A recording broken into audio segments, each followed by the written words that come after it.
through the Pacific Plate, erupting where Dunedin is now. The first eruption centered on Port Chalmers, forming the lofty hills around Dunedin and Otago Peninsula.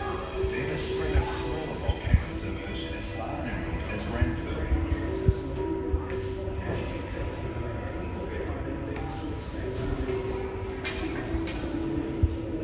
10 million years ago, it was Christchurch's town, a hotspot created through massive overlapping shield volcanoes, Banks Peninsula.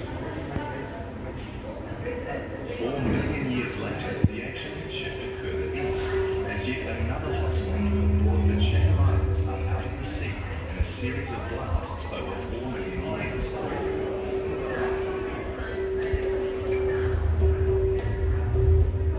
Meanwhile, in the North Island, volcanic activity had been moving south and east as the Pacific Plate began to dig down more steeply under the Australian.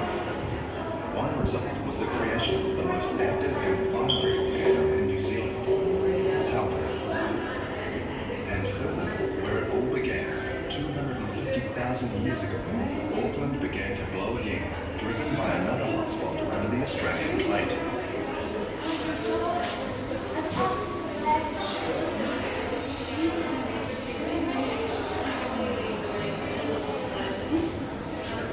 About 26 million years ago, Zealandia, the ancient continent of New Zealand, stretched and thinned by tectonic forces, had almost disappeared beneath the waves. What saved it from disappearing?